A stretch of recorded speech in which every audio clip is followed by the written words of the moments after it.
Чаму ўлады маўчаць пра атакі дронаў на беларуска-расійскай мяжы? Пункт пропуску Берасці закрываюць на рамонт, якіх зменаў чакаць. І ноу-хау ад пастаўскага райвыканкаму. Чыноўнікі паставілі скрыню для ананімак са скаргамі на карупцыянераў.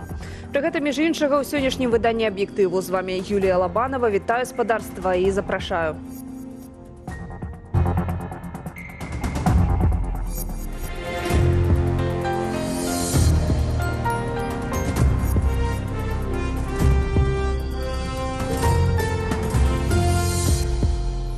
Не Белта і няследчы камітэт Беларусі ад турэцкае інфармагенцтва ІГА паведаміла, што ва ўчорашняй атацы дронаў на беларуска-расійскай мяжы былі параненыя і загінулыя грамадзяне Беларусі ды Ірану. Апублікаванае таксама відэа палаючых фураў. Афіцыйнага пацверджання ці абвяржэння гэтай інфармацыі з Беларусі, Расіі ці Украіны пакуль не паступала. Што ж вядома на цяперашні момант, распавядзе Юлія Тяльпук. Турэцкае інфармагенцтва ІГА апублікавала ролік турэцкага дальнабойніка, на вачах у якога дрон атакаваў фуру. За кадрам чуем. Абстралялі машыну, ударылі па машыне, машына гарыць. Вось гэта трэцяя машына, чацвёртая машына. Машына гарыць, вось тут у нас выбухнула, кола разорвала. Далі Бог, брат, украінскі дрон. Гэта мяжа Беларусі і Расіі. Відэа пацвярджае сведчанні кіроўцаў у тэматычных чатах, якія ў аўторак апублікавала выданне «Флагшток». Яны паведамлялі, што атака адбылася ўчора раніцай ля пункту пропуску селішча Красны камень. І пасля яе памежнікі часова прыпынілі рух транспарту. Турэцкія дальнабойнікі распавялі ІГА, што ў выніку атакі былі загінулыя і параненыя беларусы і іранцы. Мы ехали з боку России праз памежны пераход у Гомлі. Калі мы аформлялі документы, пачалася атака украінскіх дронаў. Два іранскія аўтамабілі выбухнулі. Калі мы спрабавалі выратавацца, дроны трапілі ў беларускі грузавік, які ехаў перад намі. Мы бачылі, што былі параненыя двое беларускіх вайскоўцаў. МЗС, следчы камітэт і дзяржмедыі не пацвярджалі інфармацыю пра інцыдэнт і не зняпраўджвалі яе. Невядомая таксама ні колькасць ахвяраў, ні паходжанне дронаў. Найперш яны хочуць кантраляваць парадак дня ўнутры Беларусі. Калі гэта не выходзіць на асноўных каналах, то гэта не робіцца, вядома, масавай аўдыторыі спачатку, а потым другі фактар, які мае значэнне. Кожнаму чыноўніку вельмі складана прымаць рашэнне ў такіх надзвычайных сітуацыях, і яны стараюцца ухіліцца, змаўчаць, за гэта іх не караюць, іх караюць за тое, што яны праяўляюць ініцыятыву. У расійскай федэральнай службе нагляду транспарту выданню «Зеркала» пацвердзілі, што праца пункту пропуску селішча Красны камень рэгулярна прыпыняецца праз пагрозу нападу БПЛА. Гэты пераход найважнейшая артэрыя транзіту грузаў ваеннага і падвойнага назначэння паміж Беларусю і Расіяй. 2 ліпеня там адбылася атака беспілотніка на аўтобус Менска-Напа і 3 грузавікоў, адзін з якіх цалкам згарэў. 17 чэрвеня у 30 кіламетрах ад Краснага каменя дрон ударыў па аўтобусе, які вёз на адпачынак дзяцей з Гомельскай вобласці. Расійскі бок тады абвінаваціў Украіну. Беларусь склікала пасяджэнне Рады бяспекі ААН, дзе заявіла пра пачатак расследавання. Такие действия сознательны, направлены на эскалацию конфликта. Юлія Тяльпук, Белсат. Ад заўтра і да 10 верасня ў пункце пропуску Берасці пачынаецца рамонт. Будуць даводзіць да ладу навясныя канструкцыі на ўездзе ў Беларусь. Пра гэта паведамляе дзяржаўны мытны камітэт. Каб мінімізаваць нязручнасці для тых, хто заязджае ў нашу краіну, працы будуць адбывацца паэтапна. Адпаведна, час праходжання мяжы можа павялічыцца. Рамонт супаў па часе з перыядам адпачынкаў і вакацыяў, калі мяжу ў абодва бакі праходзіць вялікая колькасць грамадзянаў. Гэтак па стане на 18-ю гадзіну ў пункце пропуску Берасці выезду ў Польшчу чакала амаль 1000 аўтаў.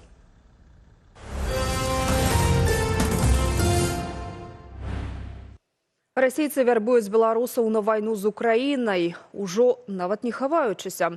На адмысловы сайт у даменнай зоне .бел, звонку падобны да звычайнага беларускага рэсурса, які рэкламуе войска, звярнула ўвагу выдання Mayday Team. У афармленні старонкі выкарыстаныя здымкі беларускіх вайскоўцаў з цяперашняй афіцыйнай сімволікай нашай краіны, пададзены і мабільны нумар беларускага аператара. Вярбоўнікі адкрыта прапаноўваюць поўнае суправаджэнне грамадзянаў нашай краіны, у тым ліку сустрэчу на вакзале ў Маскве. Падобныя дзеянні наўпрост парушаюць дзейнае беларускае заканадаўства і падпадаюць пад 132 артыкул крымінальнага кодексу. Паводле яго вербаванне, навучанне, фінансаванне і іншае забеспячэнне, таксама выкарыстоўванне наймітаў дзеля ўдзелу ў збройных канфліктах караюцца пазбаўленнем волі да 15 гадоў. Координаційний штаб по обмену військовополонних дав лічбу, що на боку Російської Федерації громадян Білорусі воює каля 3000 чоловік. Из их 440 уже лечились загинулыми. Это подтвержденные данные. Я разумею, что в гэты колькасць не ўваходзяць тыя, хто зніклі без вестак. Хутчэй за все, колькасць загінуўшых беларусаў на сённяшні дзень перевалила за 500 чалавек. Гэта сведчыць про то, што мы маем справу з устойлівым каналам мабілізацыі нашых грамадзян. З-за моцнага снегападу ў Кыргызстане спыненыя пошукі зніклых альпіністаў, у тым ліку 2 нашых суграмадзянаў. Праз кепскую бачнасць дроны не могуць узняцца над гарою. Паводле тамтэйшага міністэрства надзвычайных сітуацыяў, пошукава-выратавальная аперацыя можа аднавіцца, калі ўмовы надвор'я паляпшаюць. Група зніклых складалася з 3 чалавек, аднаго грамадзяніна Літвы, Сергея Рубцова, і 2 беларусаў, Максіма Палянскага і Мікалая Свірыдава. Яшчэ 1 жніўня яны ўзняліся на пік Курумды вышынёй 6613 метраў і паведамілі аператару, што назаўтра плануюць пачаць спуск. Аднак 4 жніўня група не выйшла на кантрольны пункт і перастала выходзіць на сувязь. Кыргызскія ратавальнікі знайшлі толькі пусты намёт. Белсат працягне сачыць за пошукамі нашых суайчыннікаў. Сёння адзін з самых вядомых беларускіх палітыкаў і лідараў беларускага дэмакратычнага руху, экс-кандыдат на прэзідэнта і экс-палітвязень Мікола Статкевіч адзначае свой юбілей. Палітыку споўнілася 70 гадоў. Амаль 12 з іх ён правёў зняволенне за сваё непахіснае змаганне з рэжымам Лукашэнкі. Яшчэ да распаду СССР Статкевіч распрацаваў і апублікаваў канцэпцыю стварэння беларускага войска, рэалізаваную ў нашай краіне пасля здабыцця незалежнасці. У 1991 годзе ён стварыў беларускае згуртаванне вайскоўцаў, а ў 1995 ачоліў беларускую сацыял-дэмакратычную грамаду, пазней партыю «Народная грамада». Мікола Статкевіч арганізаваў безліч акцыяў пратэсту супраць рэжыму Лукашэнкі і крамлёўскіх планаў паглынання Беларусі. Падчас апошняга вызвалення ў верасні 2025-го, якое суправаджалася прымусовым выкіданнем з краіны, адмовіўся пакідаць радзіму, за чаго зноўку трапіў за краты. Выйшаў на волю толькі сёлета ў лютым пасля перанесенага інсульту. На сёння Мікола Статкевіч застаецца ў Менску. Белсат шчыра віншуе спадара Міколу з днём народзінаў, зычым моцнага здароўя і нашай агульнай перамогі. Крэатыўныя антыкарупцыйныя захады прынялі на Пастаўшчыне. Там збіраюцца змагацца са злоўжываннямі ўлады пры дапамозе ананімных паведамленняў. Усё робіцца на самым высокім узроўні пад эгідай пастаўскага райвыканкаму. Падрабязнасці ў матэрыяле Аліны Скрабуновай. У фае пастаўскага райвыканкаму з'явілася адмысловая скрыня для заяваў і скаргаў. З яе дапамогай мясцовыя ўлады прапаноўваюць грамадзянам паведамляць пра факты карупцыі. Праваабарончая ініцыятыва «Віцебская вясна» звяртае ўвагу на тое, што ўлады дазволілі рабіць такія звароты ананімна. В соответствии с законом об обращении граждан, анонимные обращения могут рассматриваться, если в них сообщаются факты о готовящемся либо совершенном преступлении. Вот, поэтому, вроде как и законно. У сваю чаргу, паводле заканадаўства, ананімныя звароты і скаргі, напрыклад, на адсутнасць вулічнага асвятлення чыноўнікі могуць не разглядаць. Але тут іншая справа. З другога боку, ці будзе зварот без імя і прозвішча на паперы ананімным? У холе любого райвыканкама стаіць там 5 відэокамер. І гэта азначае, што усе, асабліва калі гэтых людзей знойдзецца нешмат, яны усе будуць верыфікаваны. Гэта такі бумеранг, які можа вярнуцца гэтаму чалавеку, які паскардзіўся. Ёсць у ананімных зваротах і іншая небяспека. Яны пашыраюць культуру даносаў, кажа наш эксперт. Есть опасность, что когда человек подает заявление или сообщение анонимно, он может приукрасить какие-то факты и фактически сводить счеты там, ну, с каким-то начальником или должностным лицом. А ситуация ныне в Беларуси показывает, что очень часто вот это и является уже доказательством, да, и никто не проводит уже более глубокую проверку. Тым не менш, арганізатары барацьбы з карупцыяй у паставах абяцаюць, што абсалютна ўсе допісы будуць разгледжаныя, нават ананімныя. Але ці дапаможа гэта ў барацьбе з карупцыяй? Гэта абсалютна тупіковая такая ідэя. Яна не прывядзе да поспехаў, таму што праблема карупцыі яны не знізу выспявае там, не у плітцы шакалада праблема, а праблема у тым, што у нас манаполія на ўладу, адзін правячы клан, які прапісвае правілы пад сябе. А тут без карупцыі проста не абысціся. Дзеянне ініцыятывы з антыкарупцыйнай скрыні ў пастаўскім райвыканкаме анансаванае толькі да 30 кастрычніка. Трэба думаць за гэты час у паставах, паставіць кропку альбо ў карупцыі, альбо ў змаганні з ёй. Аліна Скрабунова, Белсад. Палітвязень Вацлаў Арэшка страціў зрок у калоніі і вымушаны перасоўвацца па лакальным сектары і ў атрадзе Навобмацак. Нягледзячы на гэта, інваліднасць 71-гадоваму мужчыну не афармляюць. Пра гаротны стан Арэшкі праваабаронцам з цэнтру «Вясна» расказаў іншы палітвязень, які адбываў пакаранне разам з ім. У 2023 годзе актывіст незалежнага прафсаюзу РЭП Вацлаў Арэшка быў асуджаны да 8 гадоў калоніі ў гэтак званай справе беларускіх незалежных прафсаюзаў. Пакаранне ён адбывае ў папраўчай калоніі нумар 22 ў Івацевічах. Праваабаронцы ўключылі Арэшку ў спіс палітвязняў, якія застаюцца у стане вялікай рызыкі з прычыны стану здароўя, цяжкіх захворванняў і ўзросту. Міністэрства ўнутраных справаў папярэджвае пра новыя махлярскія метады. Цяпер зламыснікі намагаюцца атрымаць доступ да чужых прыладаў, ствараючы фэйкавыя пункты бясплатнага доступу Wi-Fi пад выглядам кавярняў, гандлёвых цэнтраў, гэтэляў і іншых грамадскіх месцаў. Паводле МУС небяспечны ўжо сам факт падключэння да падобнай сеткі, бо існуе рызыка, што карыстальніка перанакіруюць на падроблены сайт, дзе прапануюць увесці персанальныя дадзеныя, банкаўскія рэквізіты, пароль альбо код СМС.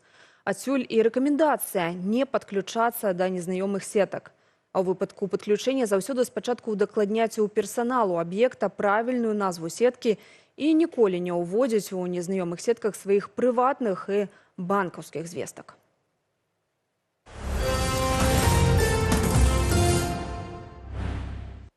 Сталі вядомыя падрабязнасці смерці Мікалая Казейкі. Родныя легендарнага трэнера паведамілі, што ён трапіў у кароткачасовую кому пасля няшчаснага выпадку на лецішча.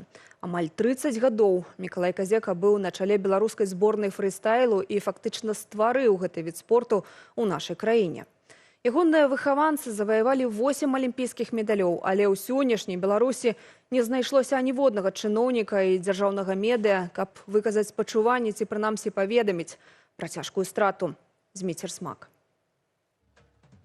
Фрыстайл Казека. Казека фрыстайл. Гэтая формула трыумфу беларускага спорту гадамі здавалася аксіёмай. Чэмпіён Савецкага Саюзу ў скачках на батуце стаў легендарным трэнерам, калі з нуля стварыў у Беларусі унікальную школу чэмпіёнаў. Першыя медалі скептыкі маглі спісаць на выпадковы талент спартоўца, але потым яго выхаванцы пачалі прывозіць узнагароды з кожнай алімпіяды.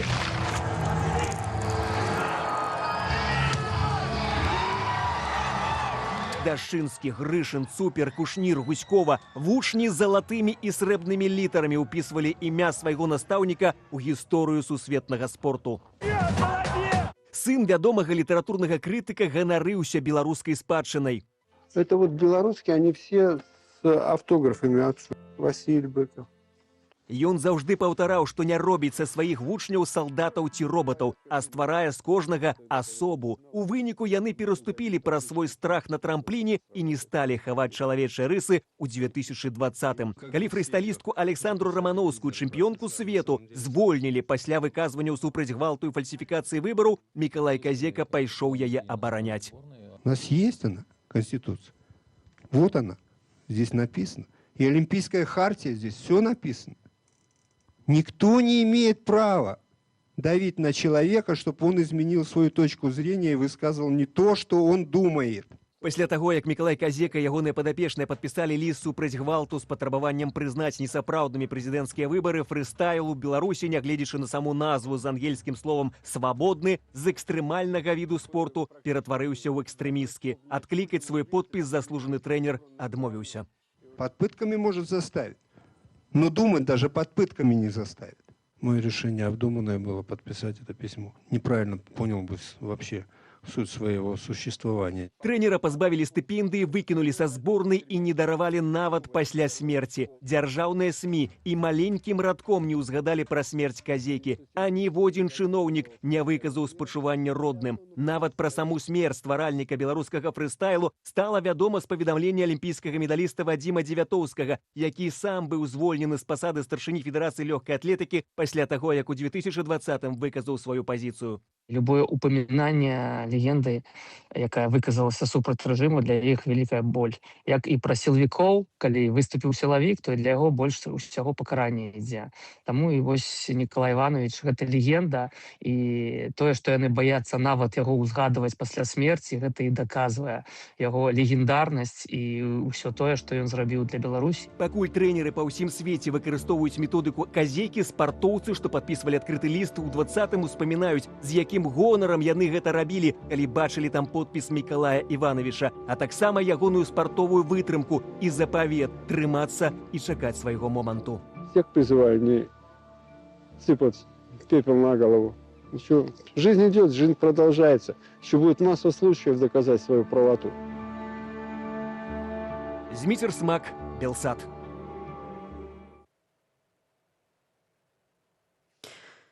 Ну а меней чым праз гадзіну ў Беларусі можна будзе назіраць сонечнае зацьменне, у якіх гарадах нашай краіны месяц закрые больш за палову сонечнага дыску, а дзе зацьменне будзе ледзь відаць. І як правільна назіраць за гэтай астранамічнай з'явай, раскажа Ян Федарович.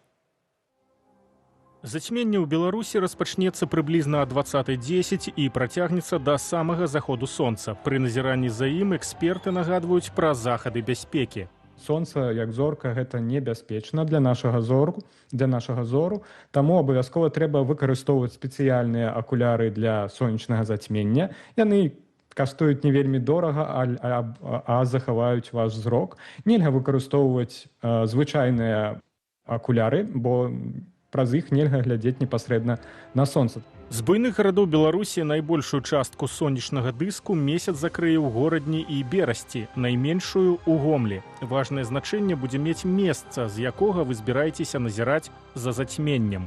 Сонца ў гэты момант ужо будзе вельмі блізка і амаль будзе хавацца за гарызонтам, таму вельмі важна абраць месца, з якога вы хочаце глядзець за гэтай падзеяй. І тут не абавязкова знайсці, не ведаю, вялікую гару, з якімі ў Беларусі такія невялічкія праблемы, а знайсці месца з максімальна адкрытым заходнім гарызонтам, каб вам не перашкаджалі ні дрэвы, ні будынкі. Найлепш відаць зацьменне будзе ў акваторыі Атлантычнага акіяну за 45 кіламетраў ад заходняга ўзбярэжжа Ісландыі. Даследчы самалёт НАСА будзе рухацца з хуткасцю 740 км на гадзіну разам з ценем месяца з поўначы на поўдзень. Такім чынам навукоўцы хочуць падоўжыць час, які самалёт праводзіць у зоне поўнага зацьмення, прыкладна да 3-4 хвілін. Галоўная задача місіі – зафіксаваць зацьменне. Навуковая каманда збіраецца атрымаць звесткі пра зацьменне і сонечную карону. Гэта, безумоўна, вельмі захапляльна. І, вядома, самае складанае ў тым, што ў цябе ёсць усяго адна спроба. Таму трэба ўсё зрабіць правільна з першага разу. Перазняць ужо не атрымаецца. Паласа поўнай фазы, акрамя Ісландыі, накрые таксама Грэнландыю ды паўночную Іспанію. Менавіта туды накіраваліся шматлікія турысты, каб пабачыць першае за 27 гадоў поўнае сонечнае зацьменне ў Еўропе. Так, мы збіраемся правесці ноч у кемпінгу, бо ўсё астатняе ўжо было цалкам забранявана. Таму гэта быў наш адзіны варыянт. Але ў любым выпадку нам падабаецца гэтая ідэя. Акрамя сонечнага зацьмення, жыхары Беларусі змогуць уначы пабачыць метэорны паток Персеіды. Для гэтага не патрэбныя адмысловыя прылады. Галоўнае выбрацца за горад і даць вачам некаторы час, каб прызвычаіцца да цемры. Найбольш зручныя моманты для назірання пасля поўначы і да світання. Ян Федарович, Белсат. Гаспадарства, акурат па завяршэнні нашага выдання ідэальны час, каб назіраць сонечнае зацьменне ў Беларусі. А сёння ўначы чакаецца зарапад. Ну, але на гэтым касмічныя навіны не сканчаюцца. Разам з астранамічнай з'явай наш тэлеканал абвяшчае пра тое, што мы перайшлі на новы спадарожнік. Каб глядзець нас далей, пераналадзьце антэну прыёму сігналу на ход Бёрд 13 градусаў усходняй даўгаты. І вядома ж, па-ранейшаму нас можна глядзець у Ютубе, а таксама чытаць актуальную інфармацыю на сайце Белсату і ў сацыяльных сетках тэлеканалу. На гэтым аб'ектыў паволі перацікае ў нашае інфармацыйна-публіцыстычнае выданне студыю Белсата, таму перадаю слово майму калегу Алесю Залеўскаму. Так, вітаю, гаспадарства. Ну, паспрабуем гэты час выкарыстаць максімальна эфектыўна да зацьмення і зорапада. Ну і сёння ў нас дамінуюць у студыі Белсат эканоміка і дэмаграфія, IT-сфера ўжо не драйвер, прамысловасць губляе тэмпы. Няўжо будучыня беларускай эканомікі цяпер сапраўды за кароўнікамі і ураджаем. І хто сёння гатовы інвеставаць у Беларусь? Спытаем у Александра Кныровіча, а беларусы тым часам, прынамсі на паперы, багацеюць і ўсё менш нараджаюць. Чаму грошы больш не гарантуюць дзяцей і ці дапамогуць новыя выплаты ад дзяржавы? Разбяромся неўзабаве. Гаспадарства, традыцыйна спатрэбіцца ваша дапамога, цікавімся вашым меркаваннем, а пытанне знойдзеце пад трансляцыяй у Ютубе. Запрашаю.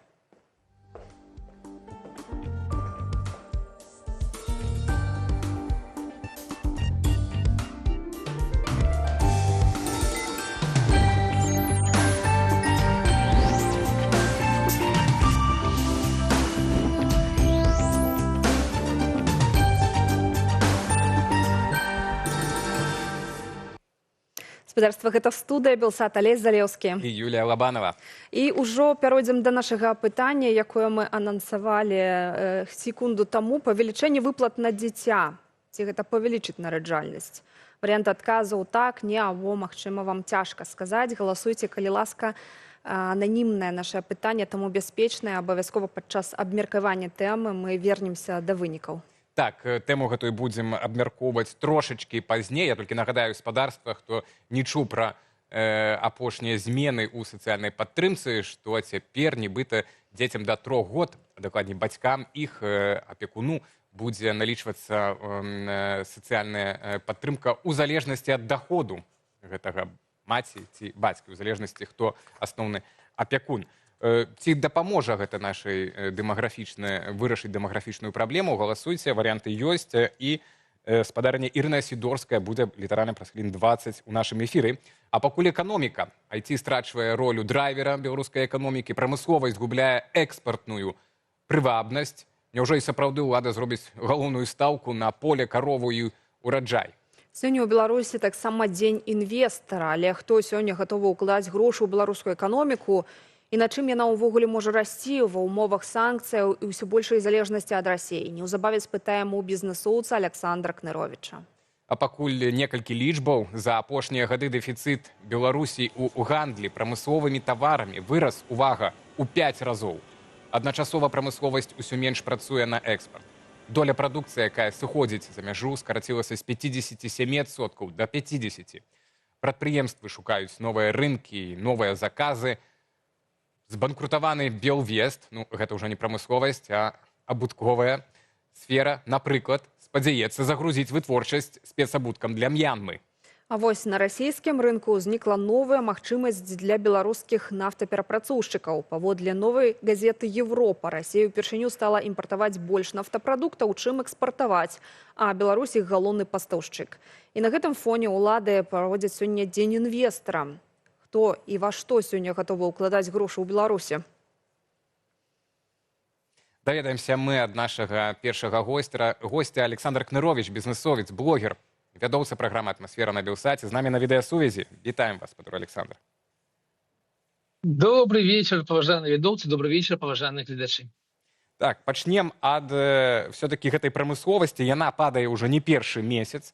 Але вось калі цяпер параўналі эканамісты апошнія 4 гады, прынамсі, это з 21 па 25 цалкам, дык аказваецца, што ў 5 разоў тэмпы росту упалі ў гэтай сферы. Ну і 57% раней ішло на экспарт, цяпер толькі палова. Для ўсёй беларускай эканомікі гэта моцны шок? і калі тэндэнцыя вось гэтая працягнецца, так, да чаго яна прывядзе і ці будзе некалі стоп уже гэтай тэндэнцыі, дно, калі будзе дасягнута? Ну, мы, конечно, кажем про вельмі істотную з'яву, тому что вот такое падзенне менавіта ў прамысловасці. Я нагадаю, что Лукашенко лічыць прамысловасць менавіта под неким подмурком белорусской экономики, и оно, конечно, вельмі істотна, и то, что мы бачым, то, что доля скарачаецца, гэта, конечно, скарачаецца наша доля в першую чаргу на российском рынку, потому что мы прыгадали показники 21 года, калі яшчэ не было таких буйных санкций и не было такого буйного переключения на российский рынок. То, что мы назираем апошние часы, что мы переключились, и что российский рынок не расте, падая менавіта из-за того, что шмат грошей ідзе на войну. И тому падае вось такі экспорт прамысловы у Беларуси. Чаму расце прамысловы імпорт, таксама зразумела, потому что мы вельмі, ведаеце, чамусьці ўрад вельмі радуецца разам з Лукашенко лічбам роста товарооборота з Китаем, не заглядываючы ў тое, што імпорт расце кітайскі. Вось прамысловы імпорт кітайскі таксама расце как бы частка камплектуючых, якія ідуць на Беларусь. Я прыгадаю тыя самыя Джили. Джили яшчэ з'яўляецца кітайскім аўтамабілем, ён цалкам как бы з вось такой прамысловай прадукцыі, і гэта таксама павялічвае дзірку ў гандлю прамысловай прадукцыі. Таму тут няма нічога незвычайнага, і, канешне, гэта адна з такіх заўважных з'яваў. Тое, што зараз беларуская эканоміка амаль стаіць на месцы, гэта ў тым ліку і вынік таго, што прамысловасць не апраўдвае нейкія спадзевы Лукашэнкі. Вось вы сказалі, што калі вайна... Напэўна, вы так не сказалі, але вы сказалі, што вайна цяпер ідзе, і таму Расія, як наш асноўны пакупнік прамысловай прадукцыі, яна, вось это столь мы дасягнулі, ці дно, як, гледзячы тут якую перспектыву ўжываць, што вось мы толькі цяпер палову можам туды экспартаваць. А што калі вайна скончыцца? Палепшыцца умовы? Умоўна, не ведаю, яны заключаць нейкае перамір'е, так? І бліжэйшымі месяцамі. Я да чаго пытаюся, таму што вось адзін такі досыць вядомы канспіратыўны тэлеграм-канал «Беларуская выведка», можа, вы чыталі, не чыталі, апошняе паведамленне акурат і было пра тое, што цяпер усур'ёз нібыта ўлады разглядаюць варыянт, што ўсе сродкі пускаць в аграрную сферу, таму што ўжо столь дасягнута з Расіяй. Адзінае, на чым яны і трымаюцца, это ёсць як бы вось вайна і гэтыя цяперашнія замовы з боку Расіі. То бок, з аднаго боку, вайна перашкаджае беларускай эканоміцы развівацца, больш купляць тавару, але і таксама абмяжоўвае. Дык беларускай эканоміцы лепш, каб вайна скончылася ці каб працягвалася? Калі мы пабачым на лічбы экспарта беларускага паліва ў Расію, то мы павінны лічыць, што колькі будзе вайна, колькі будзе ВСУ наносіць трапныя ўдары па нафтаперапрацоўчым комплексам у Расіі, тым лепей будзе і столькі часу будзе лепей беларускай эканоміцы, зразумела. І калі мы бачым, як расійскія IT-кампаніі з'язджаюць з Расіі, таму што там абмежаванне інтэрнэта, абмежаванне тэлеграма, шмат якія яшчэ абмежаванні, і прыязджаюць да Беларусі, то таксама павінны лічыць, што вось такім дзіўным чынам вайна спрыяе пераезду расійскага бізнесу і ў тым ліку расійскіх грошай да Беларусі. Але гэта, конечно, все вельмі умоўна і вельмі часова. Цалкам, калі скончыцца вайна, гэта не азначае нічога добрага для Беларусі, таму што выдаткі Пуціна на тое, каб замясціць, каб павялічыць вось гэты военны патэнцыял Расіі, будуць такія ж самыя, якія мы зараз назіраем тое, што ён укладае ў вайну. І таму не будзе ніякай палекі тады, калі будзе перамір'е паміж Расіяй і Украінай. Я спадзяюся, што яно будзе хутка, але гэта не азначае росквіт расійскай эканомікі, гэта не азначае росквіт беларускай эканомікі. З другога боку, калі будзе перамір'е, магчыма, будуць некаторыя санкцыі знятыя з беларускай эканомікі, і вось гэта можа паўплываць на тое, што будуць нейкія лепшыя паказнікі. Але самая Расія для нас на працягу наступных 10 гадоў вельмі дрэнны партнёр, таму што там не будзе эканамічнага росту. Вось сапраўды, у Расіі не будзе эканамічнага росту. Таксама мы бачым, што ў нас экспарт змяншаецца. Ці нават падчас вайны гэтыя НПЗ беларускія, ці змогуць яны забяспечыць нашу краіну ва ўмовах дэфіцыту бензіну ў Расіі, ці не? Які ваш прагноз? Ведаеце, Гэта пытанне ўлады Лукашэнкі. Таму што калі народ беларускі адчуе, што няма паліва на беларускіх запраўках, то ён запытаецца, чаму. І што можа быць значна горш, калі не будзе паліва для беларускага жніва, для сённяшняй уборачнай кампаніі, якая зараз ідзе. Таму, канешне, пытанне аддаць бензін, паліва аддаць Пуціну і аставіць у сябе, ну, конечно, Лукашенко будзе вырашаць аставіць пры сябе гэтае паліва, каб не было, ну, ведаеце, ну, нармальнага беларускага бунту. Ён памятае, які был рух, які был жах для яго, калі выйшлі аўтамабілісты, калі падаражэла калісьці паліва адразу на колькі адсоткаў, калі былі такія, ну, ведаеце, маршы гэтых аўтамабілістаў, калі можна так казаць. Я звярнуў увагу на тое пытанне, на якое я не адказаў, наконт таго, ці ёсць патэнцыял у беларускага аграрнага сектара. Мне вельмі дзіўна чуць такія меркаванне, тому что, ну, по-перше, белорусский аграрный сектор, он стратный, чем больше мы вырабляем, тем больше мы страчим. По-другое, туда уже вкинуто, ну, ведаете, десятки миллиардов долларов, и та отдача, якая зараз от его есть, яна максимальная.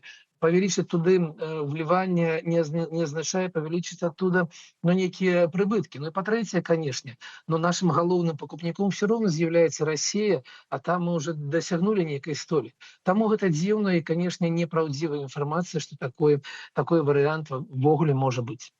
Калі вось пра паліва, што мы ўжо тут абмяркоўвалі, ёсць паводле крыніцаў Reuters, на якія спасылаецца новая газета, это расійскае незалежнае выданне, з двух крупнейшых НПЗ Беларусі, пішуць яны, у ліпені ў Расію прыйшло 212 тысяч тонн бензіна і 162 тысячы тонн дизеля, нафтапрадукты іншых пастаўшчыкоў, з якімі дамаўляюцца ці спрабуюць дамовіцца расійскія кампаніі, нашмат меншы, так, на рынке у Расіі. Фактычна цяпер Беларусь, вот, паводле гэтых крыніцаў, з'яўляецца асноўнай крыніцай для России. А что гэта значит для Беларусі? У нас есть некие дадзеныя, спадар Александр, некое разуменне, что вось гэтыя суперпоставки, мы разумеем, что дэфіцыту яны будуць імкнуцца не дапусціць, так? Але вось это рэкордныя пастаўкі, гэта ці па праймавых коштах нейкіх адбываюцца прэміум, так?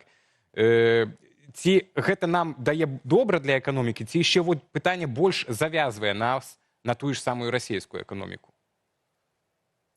Ну, ведаеце, калі мы чуем лічбы 212 тонн бензина за месяц, мы павінны параўноўваць тысяч тонн, конечно.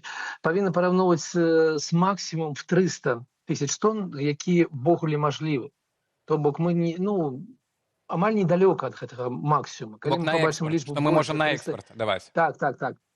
Калі мы побачым лічбу больш за 300 тысяч тонн, вот тады павінны ўжо казаць аб тым, што нешта будзе у Беларусі, нейкія дрэнныя з'явы.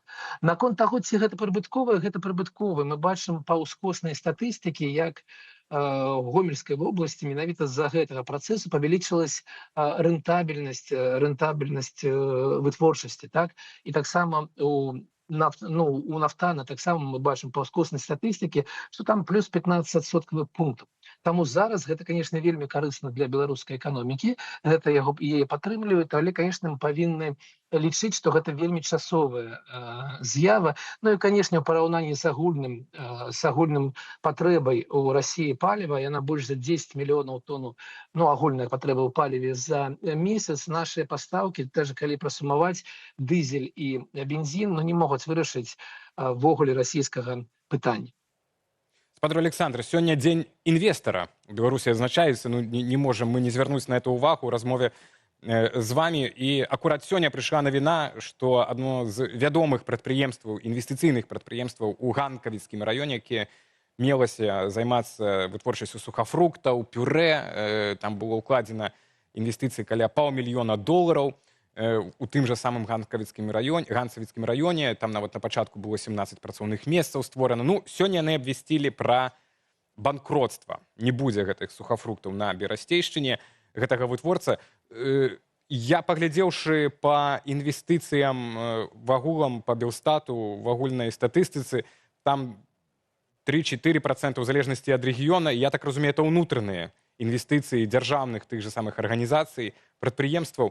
А в принципе, калі вот мы адкінем дзяржаўнага інвестора, так, як дзяржавы, хто цяпер інвестуе ў Беларусь? Вот партрэт этой асобы. І што гэта за з'ява, да? Інвестуе Беларусь в першую чаргу беларускі прыватны прадпрымальнік. Таму што з агульнай лічбы 57 амаль мільярдаў беларускіх рублёў в мінулым годзе інвестыцыі, гэта малыя для краін інвестыцыі, нам патрэбна ў 2 разы больш штогод, каб расці нармальна. Так вось 57 мільярдаў рублёў, больш за 56% гэта інвестыцыі прыватнага бізнеса. Гэта тыя людзі, якія зараз жывуць у Беларусі, зараз працуюць у Беларусі, прымаюць рашэнне рэінвеставаць прыбытак ці рабіць новыя прадпрыемствы, але гэта прыватны бізнес, гэта не дзяржава. Дзяржаўныя інвестыцыі каля 40% ад гэтай лічбы, но мы разумеем, што пад імі хаваецца ўсё, што заўгодна. І выкінутыя грошы ў беларускай сельскохаспадарку, і выкінутыя грошы ў МАЗ ці БелАЗ, і шмат якія яшчэ напрамкі наўпрост выкінутыя грошы таксама хаваюцца пад такімі дзяржаўнымі інвестыцыямі. На долю замежных інвестараў застаецца толькі 6%, ну і з іх, з этих 6% будуць 4%, больш за 4, гэта расійскія інвестыцыі. Галоўны замежны інвестар, гэта, канешне, Расія. На другом, трэцім месцы будуць Арабскія Эміраты ці Кіпр, за якімі таксама хаваюцца расійскі ці беларускі інвестар. Таму я павінен звярнуць увагу на тое, што ніякіх замежных інвестараў у Беларусі ўжо даўно няма. Ну, амаль з пачатку вайны, з пачатку, ведаеце, з прыняцця таго самага закону, які забараняў інвестарам з несяброўскіх краін прадаваць сваю маёмасць. Вось з гэтага моманту няма ніякіх замежных сапраўдных інвестараў. Па-першае, но па-другое, канешне, беларускі прыватны бізнес – гэта тое, на чым зараз стаіць беларуская эканоміка. Спадар Александр, мусім развітвацца, але наступная тэма у нас не менш цікавая за вашу эканоміку, так, у нас дэмаграфія і нараджальнасць. І не магу не запытацца, пэўна, чулі пра гэтую ініцыятыву апошнюю ўрада, каб да 3 год дзецям выплаты цяпер разлічваць у залежнасці ад дахода аднаго з бацькоў, так, у залежнасці на каго гэта аформлена. Цяпер это каля 1000 рублёў. Ну, калі там чалавек зарабляе больш, там это няхай будзе 80%. Калі так скарачаць, ці палепшыць гэта нашу дэмаграфію, грошы? Ну, наконт выплат я бы прапанаваў ураду звярнуць увагу на досвед Польшы, дзе да 18 гадоў на кожнага дзіця выплачваецца больш за 500, больш за 600, напэўна, беларускіх рублёў. І не рабіць выгляд, што вы робіце нешта такое фантастычнае. Вы робіце вельмі мала. Ці павялічыць гэту нараджальнасць? Не. Таму што галоўная прычына, чаму беларускі адмаўляюцца ражаць, гэта вайна, у якой удзельнічае Беларусь. Калі скончыцца вайна, тады мы будзем разважаць наконт нараджальнасці. Меркаванне спадара Александра Кныровіча. Дзякуй вялікі за размову. Размаўлялі мы пра эканоміку, трошкі зачапілі дэмаграфію, да якой цяпер больш глыбей звернемся. Ну і цікава, якое меркаванне будзе ў нашай наступнай спікеркі. Власна, падрабязней пра тэму наступнай гутаркі. Беларусы нібыта сталі жыць багацей, але дзяцей нараджаюць амаль удвая менш. Гэта парадокс прызнае і Лукашенка. Урад прапануе новы рэцэпт – прывязаць дапамогу па доглядзе за дзіцём да заробку таго з бацькоў, хто застанецца з дзіцём. Ці сапраўды справа ў грошах і што насамрэч прымушае беларусаў адкладаць бацькоўства? Цяпер дапамога па доглядзе за дзіцём да 3 гадоў не залежыць ад ранейшага заробку. З 1 жніўня гэта амаль 1060 рублёў на першае дзіця і 1210 на другое і наступных. Лукашенка падтрымаў ідэю памер дапамогі дзіцяці да 3 гадоў прывязаць да рэальных даходаў таго з бацькоў, хто застаецца з дзіцём. Якую частку страчанага заробку будзе кампенсаваць дзяржава, пакуль не паведамляецца. Паводле агучаных Лукашэнкам лічбаў, у 2015 годзе ў Беларусі нарадзілася амаль 120 тысяч дзяцей. Летась толькі 55 тысяч, больш чым у 2 разы менш. Пры гэтым ВУП на душу насельніцтва за гэтыя 10 гадоў паводле яго амаль падвоіўся. Улады хочуць знайсці, як выказаўся Лукашенка, дзейсную формулу, каб бацькоўства стала модным трендам. Але чаму беларусы сталі жыць багацей, а нараджаць удвая менш? Ці здольныя грошы развязаць гэтую тэндэнцыю? Пра гэта ўжо цяпер пагаворым з Ірынай Сідорскай, медыаэксперткай і гендернай даследніцай, якая на відэасувязі з нашай студыяй. Вітаем вас. Вечар добры. Добрый дзень, радая бачыць. Узаемна. Спадарыня Ірына, то давайте адразу пачнем. Вось чаму беларусы паводле Лукашенка нібыта ў 2 разы багацей жывуць, ну і сапраўды статыстычна ВУП падвоіўся за гэты час на душу насельніцтва, а нараджаем менш? Ну, я думаю, што таму, што няма вось такой прамой сувязі паміж асабліва валавым унутраным прадуктам і нараджальнасцю. Ну, я думаю, што калі вось зараз нейкі корэспандэнт можа выйсці на мінскія вуліцы і спытаць людзей, які зараз у нас валавы ўнутраны прадукт, вельмі мала людзей адкажуць, бо звычайныя людзі, сем'і не мысляць вось такімі макраэканамічнымі паказчыкамі, але яны ведаюць сваю заработную плату, свае прыбыткі і як яны могуць іх размеркаваць, як яны могуць на іх жыць. А вось такія макраэканамічныя паказчыкі, ну гэта дакладна не тое, што у людзей у галовах. Але я думаю, што розніца паміж Беларусію ў 2015 годзе і Беларусію ў 2025 вельмі вялікая. І вось гэты ВУП, гэта дакладна не ў першай дзясятцы, а можа і не ў першай сотні таго, што адрознівае Беларусь праз 10 гадоў. Я думаю, мы разумеем, што гэта ўжо дзве розных Беларусі. І перш за ўсё яны розныя, бо зараз у людзей няма адчування бяспекі, няма даверу да будучыні, няма нейкай стабільнасці. І прычым тут ВУП, ну як бы ён нічога тут зрабіць з гэтым не можа. Ну, урадоўцы і Лукашенко, далучаючыся да іх, таксама тлумачаць гэта тым, што цяпер нібыта маладыя людзі, дакладней маладыя жанчыны спачатку хочуць атрымаць адукацыю, кар'еру, дастатак, ну, банальнасць, пра которую яшчэ 15-20 год таму все гаварылі. Ну, але як бы там не было, а пасля толькі дзяцей, вось спачатку кар'ера, пасля дзеці. Ну, і вось менавіта гэтая захада павінна вось скіравана нібыта быць да гэтых жанчынаў, ну, ці мужчынаў, калі яны асноўныя будуць апекунамі. На вашу думку, вось наколькі гэта ёсць сапраўды прычына, вось гэтая з'ява, прычына ў тым, што беларускі менш нараджаюць? Ну, то бок кар'ера. Ну, давайте разбяром. Да, так, давайте разбяром. Я думаю, што само слово кар'ера тут нават не вельмі падыходзіць. Гэта хутчэй такая маніпуляцыя. Гэта вось жаданне, я бачу, як жаданне нават абвінаваціць сучасных маладых жанчын, што вось як быццам яны там нейкія кар'ерысткі, што вось яны думаюць там не ведаю пра грошы, пра пасады, пра свае амбіцыі. На маю думку, гэта вельмі здаровы падыход, бо жанчыны нясуць адказнасць за сваіх будучых дзяцей.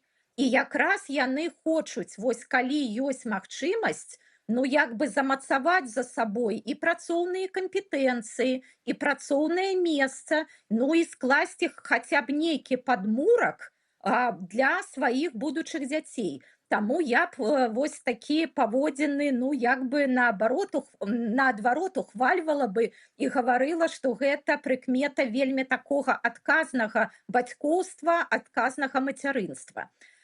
Так, давайте менавіта пра вось гэты захад як бы ўрада.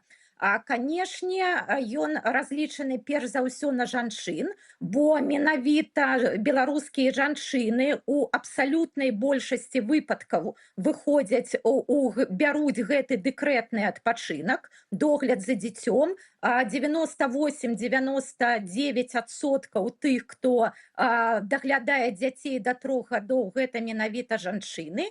І я думаю, што з аднаго боку так, гэта больш справядлівая мера для тых беларускіх жанчын, якія набылі добрую адукацыю, якія працавалі, якія, можа, даволі добра зараблялі перад тым, як яны пайшлі ў дэкрэт. Але ці можа гэтая мера глобальна павысіць нараджальнасць у краіне? Ну, вядома, не.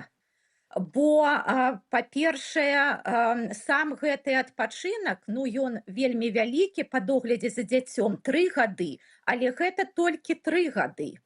Вось якраз перада мной гаспадар Кныровіч гаварыў пра польскі досвед, калі дзяржава выплочвае да таго, як дзіцю споўніцца 18 гадоў. Усё ж такі гэта вялікая розніца. Ну, 3 гады, ну, як бы, ну, зразумела, што як бы там могуць быць меншыя выплаты, але яшчэ раз гэта толькі 3 гады. Ну, гэта толькі на памперсы.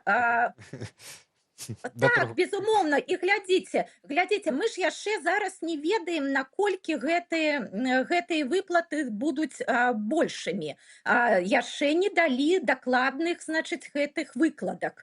Ну, сказалі, што як бы меншымі яны не будуць толькі большымі, але максімальна гэта сярэдняя заработная плата па краіне.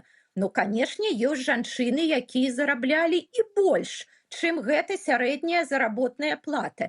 І яны ў любым выпадку будуць у дэкрэце атрымліваць менш, чым яны зараблялі. Таму, мне здаецца, што гэта лепей, чым было, але, кардынальна гэта дакладна праблему не вырашыць. Бо яшчэ раз, праблема не ў грошах. Праблема ў тым, што няма бяспекі, вось гэтага базавага давера да дзяржавы, няма упэўненасці ў заўтрашнім дні і, яшчэ раз, у 25-м годзе, у сённяшні дзень, я думаю, што шмат хто з тых, хто можа, хацеў бы, хоча дзяцей, альбо адкладаюць, калі ёсць такая магчымасць, а то у тым ліку эмігруюць у іншыя краіны і нараджаюць дзяцей там, на жаль. Спадарыня Ірына, пагаджуся з вамі, што, можа быць, для жанчыны, якая збудавала кар'еру, вось такая сітуацыя, што нам будзе атрымліваць па адсотак ад свайго заробку лепшае, чым мець гэтую 1000 рублёў, прапанаваную дзяржавай, але з іншага боку, тэндэнцыя па змяншэнню нараджальнасці агульная для нават еўрапейскіх краінаў. Пра што кажуць гендерныя даследаванні? Магчыма, які кошт плаціць жанчына, калі яны сыходзяць у дэкрэтны адпачынак, і чаму менавіта для паспяховых жанчынаў сыход у дэкрэт каштуе часамі больш пры вяртанні на працу, чым для тых, хто не збудаваў яшчэ кар'еры? Да, так і ёсць. І вось гэты доўгі дэкрэтны адпачынак, 3 гады, які беларуская дзяржава заўсёды пазіцыянуе як такую вельмі такую важную сацыяльную ільготу. На самой справе яна мае, як бы адваротны бок, бо за 3 гады, калі жанчына ў дэкрэце, на працы шмат што змянілася. Прыходзяць новыя тэхналогіі, змяняецца рынок, змяняюцца там кліенты і гэтак далей. І жанчына, калі і наогул, калі жанчына плануе пайсці ў дэкрэтны адпачынак, яна становіцца не такой каштоўнай працаўніцай для сваіх працадаўцаў. Бо у той самай сітуацыі працадаўца, вось калі будзе выбар паміж маладым мужчынам і маладой жанчынай, і працадаўца будзе разумець, што хутчэй за ўсё гэтая жанчына на цэлых 3 гады пойдзе ў дэкрэтны адпачынак, а можа, калі ў яе будзе больш дзяцей, можа і больш, чым на 3 гады, зразумела, гэта як бы вельмі незручна для гэтай арганізацыі, для прадпрыемства. І таму вельмі важная мера – это, як бы падзяленне абавязкаў паміж мамай і татам. Вось я калі пачала гаварыць пра тое, што ў 98-99% сітуацыі менавіта жанчына ідзе ў гэты адпачынак па доглядзе за дзіцём. Вось гэта і ёсць адна з прычын менавіта нізкай нараджальнасці. Бо глядзіце, у нас нават зараз Спадарня Ірына, я вам войду ў слова, выбачайце, але я канкрэтна хацеў бы удакладніць. Так, а што тады мужчынам? Як змяніцца, што рабіць, каб эту нараджальнасць павысіць? Бо мы тут усе праблемы ўжо вакол жанчын абмеркавалі окей, бо у нас 1 хвілінка застаецца, так?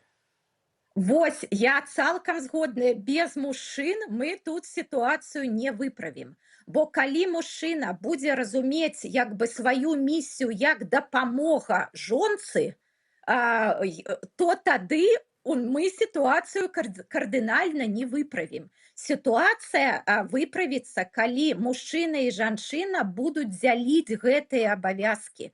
Калі і мужчына будзе ісці ў частку гэтага дэкрэтнага адпачынку, калі мужчына возьме на сябе там не некалькі гадзін у тыдзень пагуляць з дзіцём, а возьме як бы тую ж самую адказнасць за дзіця, якую нясе жанчына. І вось, а сёння, калі жанчына разумее, што хутчэй за ўсё дзіцё будзе перш за ўсё яе адказнасцю, а муж у лепшым выпадку будзе дапамагаць, ну тады, канешне, яна 100 разоў падумае, ці трэба нараджаць дзяцей, бо у яе будзе гэты мацярынскі штраф, ёй будзе значна складаней у прафесійным жыцці, але яшчэ яна будзе мець другую і трэцюю змену дома, бо як бы гэта яе абавязак. Ну вось, калі мы зменім гэтую сітуацыю, тады, напэўна, і нараджальнасць будзе вышэй. Спадарня Ірына, амаль канец у нас ужо, але не магу не запытацца, калі так ужо падсумаваць, давайте все падсумуем. Калі б сёння вам трэба было прапанаваць ураду не там нейкую прапагандыстку, а вось рэальную дэмаграфічную палітыку, якія 2-3 рэчы ўжо б маглі б даць эфект? Перш за ўсё, змяніць атмасферу ў грамадстве. Каб не было гэтага страху, не было рэпрэсій, не было неўпэўненасці ў заўтрашнім дне. Каб людзі глядзелі ў будучую з аптымізмам. Гэта першае. Па-другое, гэта, канешне, інфраструктуру, развіваць інфраструктуру для сямей з дзецьмі. Гэта тыя ж самыя дзіцячыя садкі. Гэта транспарт зручны для бацькоў з вазкамі. Гэта дзіцячыя пляцоўкі, там сеці бясплатных дзіцячых паслуг і гэтак далей. І трэцяе, гэта уцягванне мужчын у адказнае бацькоўства. Гаварыць пра тое, што дзеці гэта не толькі жаночы праект, гэта ўзаемны праект, і адказнасць павінна быць узаемная. Дзякуй. Пакуль што прапаганда айчынная толькі хоча стварыць вобраз, што бацькоўства гэта модна. Гэта бацькоўства. І што это бацькоўства в основном. Трэба казаць, што это бацькоўства. Так, дзякуй вам вялікі. Дзякуй. Ірына Сідорская, медыэкспертка і гендерная даследніца, была на сувязі са студыяй Белсат. Перад тым, як мы перайдзем да нашай традыцыйнай рубрыкі, я толькі агучу вынікі апытанкі, якія, напраўда, шакуючыя для мяне. Я не чакала, сапраўды. Мы пыталіся, ці павелічэнне выплат на дзіцяці павелічыць нараджальнасць, і 66% адказала, што не, яшчэ 20%, цяжка ім сказаць, затрудняецца сказаць. Кожны шосты толькі так, што павялічыць. Хаця, мы бачылі, што спадарня Ірына кажа, што это лепш, чым было, але кардынальна не зменіць. Таму, в прынцыпе, наша аўдыторыя адчувае сапраўдную магчымыя змены, калі могуць наступіць змены ў гэтай праблеме. Мы ж крочым далей, наперадзе ў нас наша наступная тэма. Мы трошкі хутчэй пройдзем, але не можам праігнараваць, колькі беларусаў ужо загінулі, ваюючы на баку Расіі супраць Украіны. Дакладнай лічбы няма, а вярбоўка тым часам становіцца ўсё больш адкрытай. Беларусам прапануюць кантракт з расійскім войскам ужо праз адмысловы сайт і нават пакідаюць для сувязі беларускі нумар тэлефона. Хто гэтыя людзі, што ідуць на чужую вайну і якім чынам іх даводзяць ад першай прапановы да фронту? Пра маштабы і механіку вярбоўкі расказвае былы беларускі вайсковец Вадзім Кабанчук. 20 траўня координацыйны штаб по обмене вайсковапалонных даў лічбу, што на баку Расійскай Федэрацыі грамадзян Беларусі воюе каля 3000 чалавек. Из іх 440 уже лічылі загінулымі. Гэта пацверджаныя дадзеныя. Я разумею, што в гэты колькасць не ўваходзяць тыя, хто зніклі без вестак.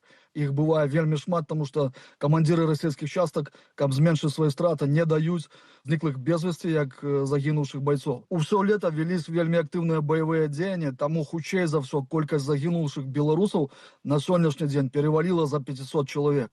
Гэта сведчыць пра тое, што мы маем справу з устойлівым каналам мабілізацыі нашых грамадзян. Які партрэт гэтых грамадзян? Хутчэй за ўсё, гэта людзі, якія уладкаваліся на працу в Расійскую Федэрацыю, ці маюць уже расійскія дакументы. Другая па колькасці катэгорія гэта будуць былыя сілавікі, якія, скажем, индоктринованные вот этими идеями русского свету и поехали повоевать за Россию. Ну и третья категория – это такие социально, напэўна, уразлівыя группы с наших усходних регионов, где зараз мы назираем факты з'яўлення все больше и больше могил участников так званой СВО. Это категория заробітчан, якія просто периодично выезжают в Российскую Федерацию и их вербуют под прапановой великих грошаў и российских документов. Ну і напрыканцы выдання пераходзім на нашай сталай рубрыкі «Жыццё рэгіёнаў», якую мы робім разам з выданнем «БГ-медыя». У Бабруйску, пачынаем ад гэтага горада, зноў загаварылі пра абнаўленне гарадскога парку культуры. Дэпрэсіўнае відэа адтуль мы неаднаразова паказвалі ў нашай рубрыцы.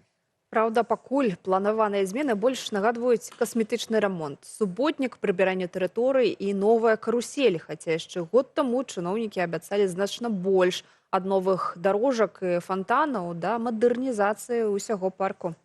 Бабруйскі парк культуры і адпачынку рыхтуецца да запуску новага атракцыёну «Мікс» – карусель беларускай вытворчасці. Увага! Ужо мантуюць, а пасля праверкі яна будзе даступная дарослым, дзецям ростам ад 120 сантыметраў. Квіток 7 рублёў. Паралельна актывісты БРСМ і работнікі прадпрыемства прыбралі смецце і галінкі каля вадаёму. Вось толькі гараджане чакаюць ад парку зусім не чарговай каруселі. Яны скардзяцца на разбітыя дарожкі, старыя атракцыёны, брудныя фантаны і занядбаную тэрыторыю. А яшчэ год таму ўлады абяцалі маштабнае аднаўленне. Пакуль жа галоўныя змены – суботнік і адзін новы атракцыён. Атракцыён «Мікс», ведаеш, беларускай вытворчасці ўжо страшнавата, так сказаць, карыстацца. «Мікс» – это значит то, что на выхадзе. Як патрапіць да стаматолага ў Смалявічах? Тэма наша наступная. Для мясцовых жыхароў гэта сапраўдны квест. Да лекара нібыта і запісацца можна, але хутка трапіць на візіт зусім іншая гісторыя. Асабліва востра стаіць пытанне са стаматолагам-хірургам. Паводле жыхароў электронны запіс працуе нестабільна, а ў рэгістратуру не заўсёды ўдаецца датэлефанавацца. У Смалявіцкай ЦРБ тлумачаць, на кожнага спецыяліста прадугледжана 12 талонаў на дзень, частка праз інтэрнэт, тэлефон і непасрэдна ў рэгістратуры. Але праверка паказала, што да шэрагу стаматолагаў бліжэйшы электронны запіс пачынаецца толькі з кастрычніка. Платнага прыёму ў большасці спецыялістаў таксама давядзецца чакаць да верасня, а да стаматолага-хірурга запіс быў даступны толькі з 18 жніўня. У выніку ўзнікае проста пытанне, што рабіць чалавеку з вострым зубным болем, калі чакаць тыднямі ён проста не можа. Ехаць у іншы горад, раён, вобласць, шукаць, дзе яны ёсць, гэтыя стаматолагі. Крочым далей, для адных настаўнікаў, ну вось уласна мы размаўлялі пра дэмаграфію, так? Для адных настаўнікаў лета час адпачынку, але для Вікторыі Пазняк час за стэрном мазу. 20-гадовая настаўніца з Брагінскага раёну, што на Гомельшчыне ўжо другі год падчас канікулаў працуе на ўборцы. Сёлета яна перавезла каля 3000 тонаў збожжа. Кажа, тэхніка і дарога падабаюцца ёй не менш, чым школа. Мне нравится техника, ездить нравится. Ну, в общем, мне это нравится. Мама нас в этом году тоже решила поддержать. Она пошла помощником к папе в комбайнеры. И, получается, в этом году у нас вот такой семейный экипаж получился. Мне очень нравится жизнь в деревне, потому что она очень разнообразна. Можно найти, чем себя занять всегда, особенно если хорошая погода и есть свой дом. В общем, жизнь такая насыщенная. И как бы я даже не знаю, смогла бы я жить в большом городе. Такія нашы беларускія жанчыны. Так, ну я шчыра кажучы, бы, напэўна, больш цешыўся, каб мы паказалі навіну, што беларуская настаўніца у свой адпачынак летні вось паехала, напрыклад, у Грэцыю адпачыць, пагуляць па старадаўнім руінам. Я думаю, што тады і з дэмаграфіяй у нас все будзе добра. Ну што ж, спадарства, і на гэтым наш эфір падышоў да завяршэння. Дзякуем за ўвагу, каментары, онлайн-трансляцыі. Таксама вы можете падтрымаць нас лайкам, але памятайце пра ўласную бяспеку. Для вас працавалі Юлія Лабанова. І Алесь Залеўскі. До сустрэчы заўтра.